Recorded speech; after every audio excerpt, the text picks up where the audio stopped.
Hello everybody, I'm Patty with Austin Pets Alive, and we're going to talk about setting up an online adoption program today. The Adoptline Team is the virtual frontline of APA. It's where everything filters into and where we connect everybody that wants to adopt a pet with where that pet is at or with the foster so they can adopt. So what I hope to accomplish with you guys today is to familiarize you with the Adoptline Team, how it all works, go through some of the tools that we use, show you why you need a similar group, and illustrate how to build your own adopt team. This actually saved us at APA. We were getting a lot of requests, people seeing animals online and stuff, and they wanted to adopt, and at first we didn't, the voicemails and emails were coming in, they were just sort of being left there and weren't answered routinely, so a lot of adoptions were missed when we first started. We answer all emails coming into the adopt@austinpetsalive.org email address. We answer all voicemails coming into APA's main number. There's currently no live answering of the phone line. They all go to voicemail. And then that's transcribed into an email via GVoice. We are 100% volunteer run. We take turns manning the Adopt at inbox. I'm the manager, but everybody else is volunteers. I have a great team. They all train, and it doesn't take all that long, and then I shadow them. I train them, and then we shadow them for the first time or two till they get the hang of it, and then we turn them loose. For adoption inquiries, we locate each. And we're going to go through all this. There's a lot of slides to this, so I'm going to move through them kind of quickly, and then we'll start explaining them. We locate each rescued animal within our system, which we use PetPoint, and we facilitate the meeting between the adopter and that dog or cat. We get back to the adopter promptly with the detailed instructions on how to meet the dog or cat, and we offer up alternatives if the adopter's first choice doesn't work. We actually have a matchmaker at Austin Pets Alive that we can, and so if people email us and say, I'm looking for a dog that's, has medium energy, a little bit older, must like, kids or something like that, then we can sort of forward it to our matchmaker and have her get in touch with them, with which dogs might work best for her family. So the task for the Adopt team is, for other inquiries, we answer if able or forward to the correct group. Everything sort of filters into that main phone number for APA, so we do a lot of forwarding because people, we want to donate this, so we just forward it to donate at, I've got a group of school kids that want to take a tour, we send it to volunteer groups, so it just sort of all filters in, and we have an Adoptline resource guide manual, so when people first come on and start volunteering, they can just look through it and tell where to forward stuff. They don't have to guess at it. In 2009, November 2009, we had an average of 30 voicemails and emails per day. 2012, and this needs to be updated, we were up to 150. I can tell you that now we're between 150 and 200 emails and voicemails a day on the Adoptline. So it's a lot. We run from 8 in the morning till 10 p.m. every night. And so our Adoptline people can just take shifts, and I'll show you our calendar and how that works in a little bit. We have a group of 10 plus volunteers. I actually have more than that. I probably have 30, but 10 of them is probably correct because that's about how many are active and routinely volunteer. I tend to have the same volunteers on all the time. Answering emails and phone messages 365 days a year, 14 hours a day. Most responses go out within the hour. Responses are standardized. We have canned responses. We almost do not have to reply to anyone ourselves. We have set up this great set of canned responses to get back to people in almost every circumstance, so all we have to do is fill in their name and maybe the location, and that's it. Super simple. Volunteers can respond from work, home, school, or anywhere, as long as they have access to internet. And the average response takes under 1 minute. Because of the canned responses, we can make it pretty quick. And I have a lot of my volunteers that volunteer from work. Now, when they do that, sometimes they can't return calls if they come in. They can sometimes listen to the voicemail because and sometimes they don't even have to listen to it. If it's transcribed into GVoice, so it comes in via email. And if you see the word would like to donate, then they just know to forward that to donate at. But a lot of times, if one of my volunteers takes a long shift and I know she's at work, like I have one that works a full-time job and she's really great about taking 5, 6, 7 hours at a time, I will go back and send an email to my entire Adopt team and say, hey everybody, Jen's on today for like 6 hours. She's at work. She can't answer phone calls. Can somebody go in and pop in every 30 minutes or so and catch up on the voicemails? So I'll do it kind of like that.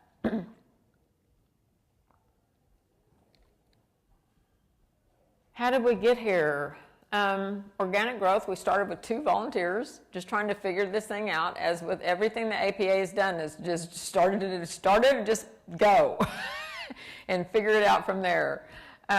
We are constantly recruiting and training. We have emails and stuff that go out from our volunteer group all the time that's asking in our orientation twice a month, and so people can sign up. And if they indicate they want to volunteer with Adopt, then that gets sent to me and I reply back to them and we get them trained. So team leader, which is what I am, or anybody that's on the Adopt team has to have good customer service skills, have to be able to pitch in as needed, be organized, have good people management skills, be familiar with APA structure and operations. Where do the emails and voicemails come from, and what tools do we use to respond? Okay, so where do the emails come from? They saw the animals on our website, and if you look right here, on our website, right over here it will say, like this says in Foster. If this little puppy was at site, it would put at site, visit Murphy at site, and that's a live link, and so they could just click on that. And if it's in Foster, when they click on this, it's going to automatically generate an email to us on the Adopt line. Okay? If it's at site, then it's going to automatically take them to a page that tells them which site it's at, whether it's going to be at one of our pet events, our adoption events, PetSmart, or if it's at our on-site locations at Terrytown or at TLAC. So that will tell them. So that's one place that people see the animals. The other time is pet finder ads that we do. We do Craigslist ads because we know we're going to take it to applications and screen them, so we're not worried about it. Or they saw the pet at one of our adoption sites and they went home and thought it was cute, and they'll email us on Adopt and say, hey, I saw Georgie out at PetSmart today, I want to adopt. Or they may have just found it, they could have seen it on our Facebook page, or somebody could have told them about it, and that's where some of our responses come from. Our voicemails come from our main phone number that's on our website, and then the yellow pages, and then just other places, the pamphlets and stuff that we have put out. So when people call us, that's usually where that comes from. We put our contact info on our website. The tools we use are Google Mail, Google Calendar, Google Voice, and Google Documents. I'm going to tell you why. Why Gmail? We like Google because it has widespread use. Ease of use with companion products, Google Docs, Voice, and Calendar, threading, and canned responses. Google is set up so well, it's got everything right there. You got access to it has the little drive, you can drop down, shows your calendar. You got your Google, and we can store things in the drive, like our spreadsheets and all that, which I'm going to show you in a minute. It has threading, and I'll show you that in a minute, where every time somebody responds, it's just like in a thread, and you can go back and read through the whole entire thread of the email without constantly searching for something. And then Gmail has canned responses, which for us works great because we use them all the time. About 90% of what we do on the Adopt line is a canned response. So on the threading, if you guys are not familiar with it, this came in first, and this was responded, and this responded, and this. So you can just you can see how you can just go through it and read it, the whole entire thing, and you don't have to keep going. You don't have to go through separate emails and go back and search and hunt. You can find that. I can pull up that person's email address and go see exactly what the whole conversation was anytime I need to do that. Canned responses. It's right there, and you click it, and so we have all kinds, as you can see. Dog has been adopted, cat has been adopted, lost pet, and like the dog has been adopted, it'll just say, hi, hi, so-and-so, we fill in the name. Thank you for your interest in Murphy, but he has been adopted, he or she has been adopted, and if you're interested in another pet, please, get back to us and let us know. We've got everything from lost pet, positive feedback, all kinds of info for people so all my volunteers have to do is click on that canned response and it automatically autofills. And then all they have to do is fill in the person's name and maybe the address of where, something to do with that. It's very easy to do. Canned response. This is one. Thank you for your interest in an APA dog. Isn't, and see where the X's are, you've put in the dog's name. She attends our daily adoptions events. You can check our daily dog location schedule or our website. Actually, we have changed this kind of response, and it now says, and today she is at, and we put in the location where she can be found. So we've switched them up. And then we put in, and everything that's in red, this is a note to my volunteers only. To use that prior sentence only for dogs over about 6 months old. It's not necessary for pups. What it does is telling people to bring treats and stuff for the older dogs because they tend to tune strangers out. Or if you've got puppies in a kennel, and I don't care if 30 people walk through, they're happy to see all of them. But if you get an older dog, they're just kind of like, eh. After a while, they're like, eh. So it helps to bring treats. So what my volunteers do, once they read this, then they determine how old the puppy is and if they need to leave it in there, and then they take that red part out before they send.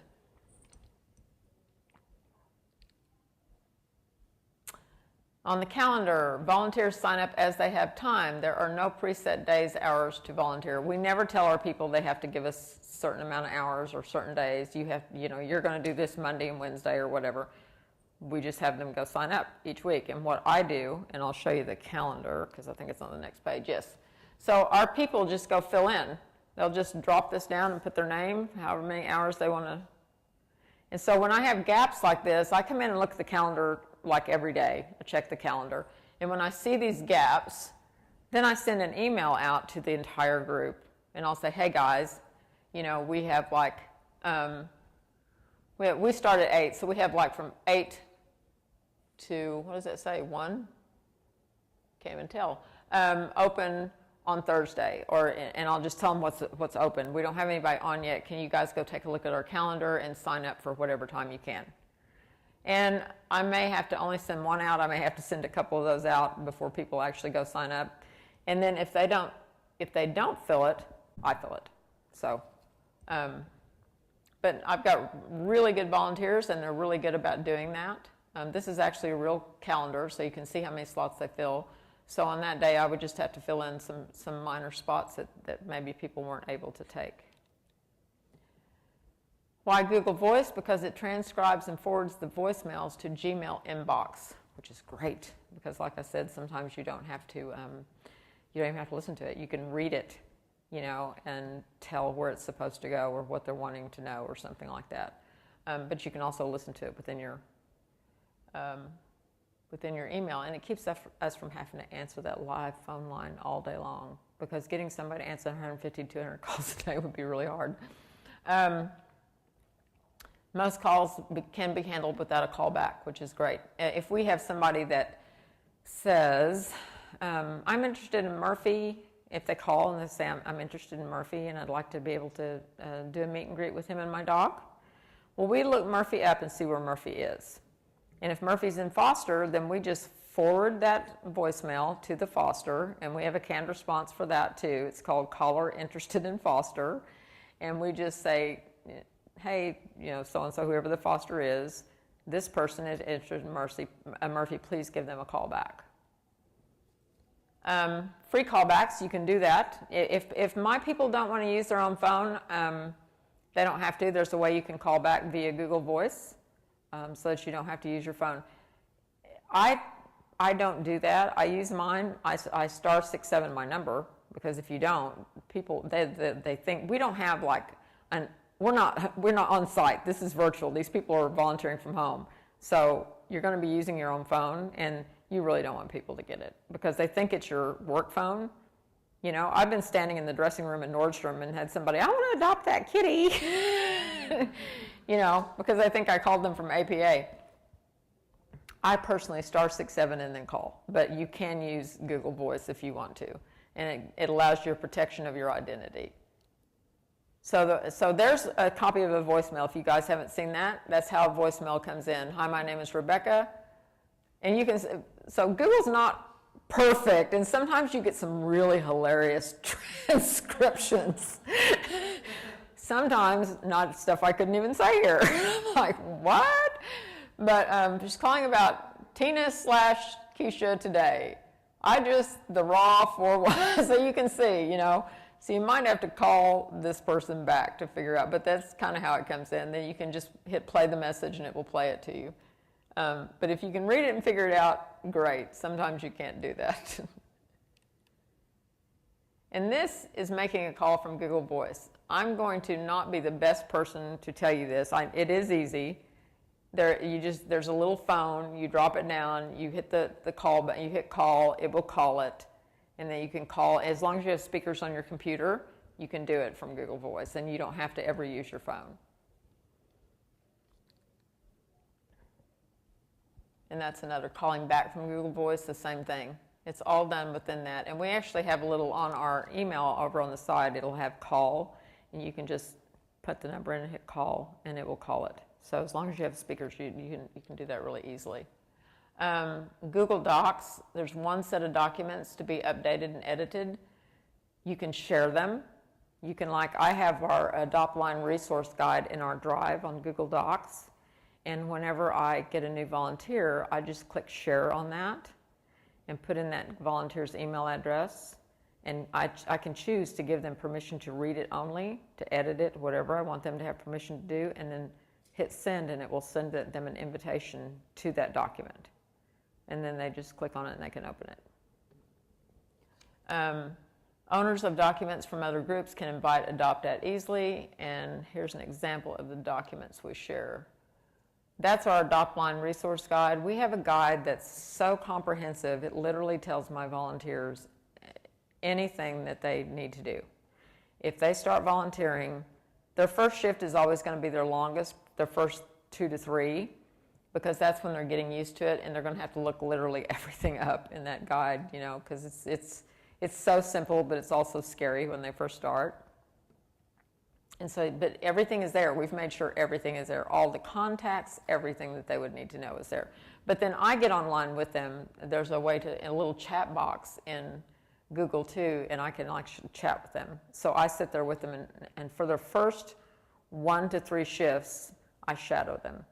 I have them pick a shift when I can actually be on at the same time, and I sit down in the little chat box, and I have them answer everything, but not send it.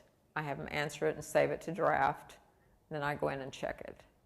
And then if it's correct, I tell them to send it, and if it's not, then I can tell them the corrections to be made. So we do that for their first, depends on when they get comfortable. When they say they're comfortable to go on their own, then I turn them loose on their own. So these are some of the documents we use. We have our dog foster spreadsheet. We have a cat foster spreadsheet. We have a neonatal foster spreadsheet. And what this does for us, if somebody wants to see a dog in foster, then we can hit Control F, type in the dog's name. It's going to find the dog on the sheet. It's going to highlight it. We can come over here and see who the foster is. We can copy their email and then paste it into we blind carbon copy the fosters. We always reply back to the person, we blind carbon copy the foster, and then we carbon copy our dog foster manager and all that stuff, so that the fosters don't always want people to have their email address, so they may choose to respond back to that person via an email address they created or something, you know. So that's why we blind carbon copy them. But all that information helps us so much because it's so quick. We just type in the dog's name, pops up the foster's name, grab the email. It even tells us if the dog is male or female. And another way it helps us, it'll tell us how old the dog is, because you go back to that canned response that says, you know, about, you know, how dogs react and stuff like that. So we know how old the dog is and everything just by looking at this spreadsheet. How we work with a computer with a multi-tab browser. We have several things open: our Adopt@ inbox, calendar, Pet Point, which is our tracking system, the foster dog tracking sheet, the cat sheet, the APA website, our resource guide, the neonatal sheet. We have, and you'll see that in a second, we have all these things open. We'll have a 6-tab workstation, you can see across there.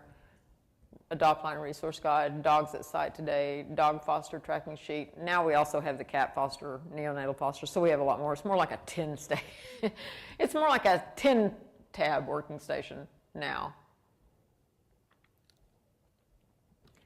The Nitty Gritty, our manual contains detailed instruction on how to get it all set up and then answer our top 4 inquiries. The top 4 inquiries we get are, they want to know about a dog or a cat at site or at the cattery, a foster dog or a foster cat. And then we connect them with however that works. If the dog's at site, we have to go look where the dog is and see if it's at, and that's on our website, and see if the dog is at our one of our PetSmart locations for an adoption event. Is it at TLAC? Is it at Terrytown? Then we know how to respond to the people. If it's in foster, then we connect them with the foster. The benefits of a strong Adoptline team are a higher number of adoptions because you've got people automatically there to answer these people. That I've even had my friends tell me that from other states and places that were trying to adopt dogs, that they had emailed the place, I really want that dog. I've emailed them like 5 times and nobody's gotten back to me, And that happens a lot when you don't have something like this set up, then you miss a lot of those really good adopters, and you can adopt it a lot more by having it. Extended hours of service, instead of having to have people come to us on site from 11 to 7 when we're open, our Adoptline runs from 8 to 10, 8 in the morning till 10 every night. And so they can email us early in the morning or late in the evening if they're interested. And it's the holidays, whenever we're always on there. And ironically, that's when we get a lot of requests. I mean, people are sitting home on Christmas Day or something, and they don't have anything else to do, so they get online and they start looking, and then we start getting emails.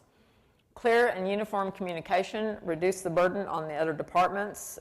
Instead of having a ton of people coming in and pulling our other people away, we've got the Adoptline, everything comes through us. It helps to avert problems and aid in quick resolution of things. So returns, we do get some returns. We don't get a lot. We're way below the average, but we take those on the Adoptline as well when they come in. So this will tell you how to deal with them successfully. From our website, APA will take back any newly adopted pet. If the adoption does not work out for any reason, please email us at adopt@austинpetsalive.org. I will tell you that bottom paragraph is not true.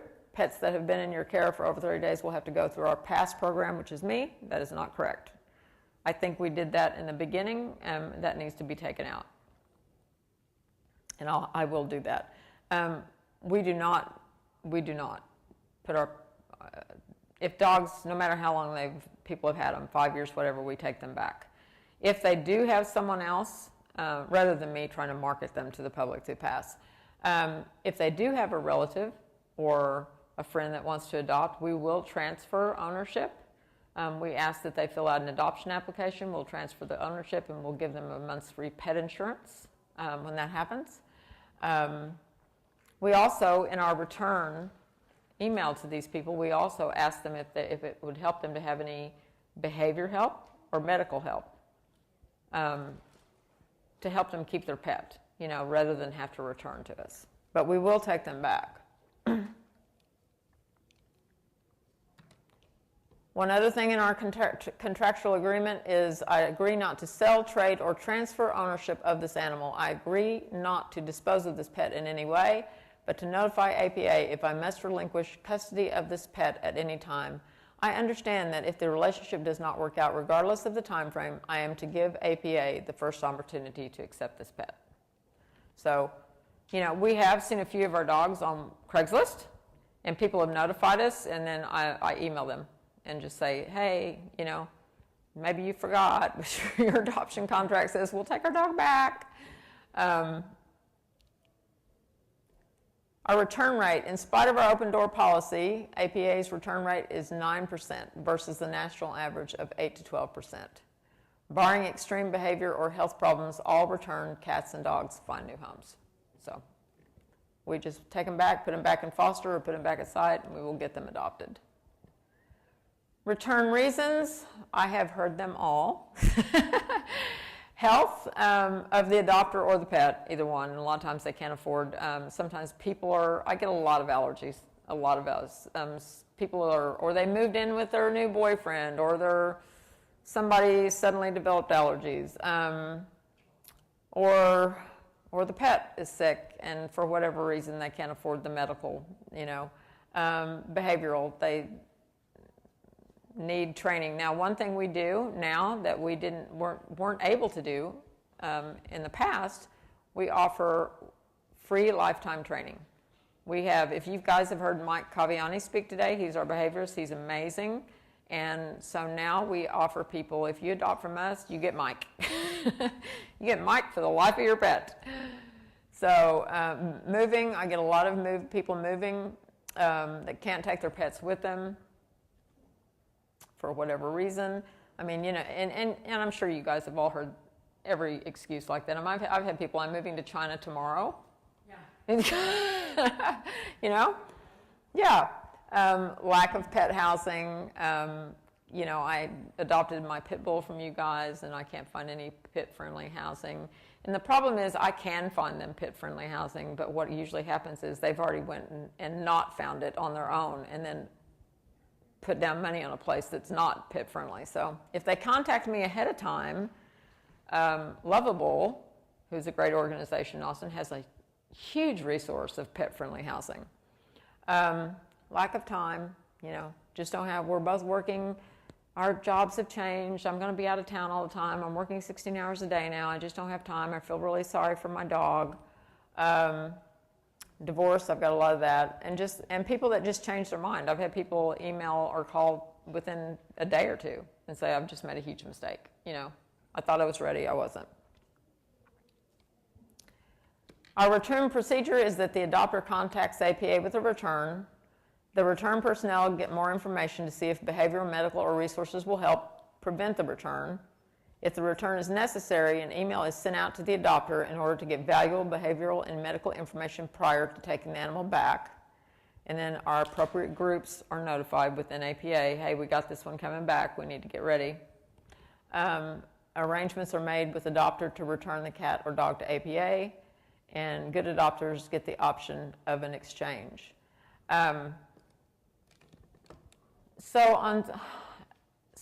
One thing we have to do with some adopters, and with dogs, is we have to have kennel space. If they want to return their dog and our kennels are full, they may have to wait a couple of days. And we do respond to them and say, yes, we will take that dog back, but we're very full right now. As soon as we get a kennel open, we will email you to bring him in, okay? And then if we have dogs from, we can only house dogs at APA that come from within our 5 counties per our agreement with the City of Austin. So if we happen to have ended up with a dog that was brought to us from outside our 5-county area, so if it came to us from, let's say, Dallas or San Antonio, those dogs can't be in our kennels. So they have to have fosters. Because per our agreement with the city, we will not house animals in our kennels because we lease our building from the city outside of our 5 counties. So we have to get a foster. So if somebody's returning a dog that we took somehow from Arlington or from San Antonio, then we have to tell them, we're going to plead for foster. As soon as we secure a foster, we'll send you an email to bring the dog in. So that's how we have to handle that. Detailed documentation in the manual. Return documentation is emailed out. Dog return email, cat return email, APA surrender form. We do have a surrender form. We send them and then have them fill it out and bring to us when they return. And we have canned responses for each of those, by the way. We do get some odd ones. Pet owner, pet found, owner can't be reached. Pet turned in as a stray to other shelter. Owner surrender to other shelter. So we've had dogs that have come to, like our dogs have been as far away, people moved to Florida. and then they just surrendered their dog they adopted to us to the shelter in Florida. And we've had to figure out transport to get our dogs back. So that has happened. It doesn't happen often, but it has happened. Or if 24-hour Pet Watch has called us before and said, you know, we've got a citizen that's found a dog that was adopted from you guys. Here's the microchip ID. So we look it up in PetPoint by the microchip ID. We figure out which pet it is. We give 24-hour Pet Watch all the information we have on the adopter, email, whatever phone numbers we have, all that. And then if that pet owner cannot be reached to reclaim their dog, then we always take our dog back. We just tell the person that found our dog, if you cannot reach them, then let us know, because we will take our dog back. And we have had that happen a few times, not too many. And some people turn their dogs into strays, because there's sometimes an owner surrender fee, so they'll just take them to a shelter and say, they found it. So we've had it all. We've dealt with them all, but we always take our dogs back no matter what.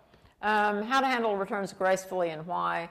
Regardless of the validity of reasons given, APA return personnel arrange for the return in a polite, supportive way, especially the more trying cases, and any other response endangers the animal. If you guys heard me talk about the PASS program earlier, I said the same thing. You can actually get a dog in trouble by putting an owner on the defensive. They get angry and then they don't care, and then they'll just go dump the dog somewhere or do whatever, So we always try to be as nice as we can. In some cases, a totally supportive response actually leads to the adopter deciding to keep the animal. I did this with a guy one time who was having really huge training problems. This was before we had Mike. And so he sent me a picture of him and his dog, and it was so cute because he was teaching the dog tricks, and this dog was adorable. And it was really obvious. Actually, he sent me a video. It was so obvious that they had a connection. So I replied back and I said, wow, I feel really bad now that you have to give him back because it's so obvious the bond that you two have. And the minute I said that, I got this email back going, you know what, you're right. He said, I thought about it, and he said, I really don't know what I'd do without him. He's a pain in the butt, but I'm going to try training one more time. So sometimes that works. Adopters are often traumatized by having to return their pet, and a supportive staff can help minimize the stress on people and animals alike. Sometimes we do have cases where it really, really, really just cannot be avoided, and the people don't want it any more than we want it to happen. It just does. For those adoptions where it was a bad match but a good adopter, many times we can successfully place another pet into that home. Almost all returns are readopted and end up in a better fit situation. This is one of the reasons we don't adopt out pets as gifts. And people will email us all the time at Christmas, I want to adopt a dog for my dad for Christmas. I'm going to come down and see it today. And we're like, I understand that you want the element of surprise, but we can't do that for you. We actually require that the adopter meet the animal. Because, for instance, just this week, and not on Adopt, but on Pass, I had a girl contact me and said, I really need help with a 5-week-old puppy that was put on my doorstep. And I thought, and she sent me a photo, and it was adorable. And if you guys were here the first 2 days of this conference, you saw it, the little black lab puppy. So I called her and I said, so how did you end up with a puppy dumped on your doorstep? She had a secret admirer that thought it would be a great idea for Valentine's Day to take a 3-week-old puppy away from their mom and put it in a basket on her doorstep. So we took the puppy. We did help out that. We don't normally do that because we normally only pull from the shelter, but we took that puppy. Yeah. So, so we don't do gift adoptions. We make sure that everybody gets to meet their pet. That was our last slide. Does anybody have any questions?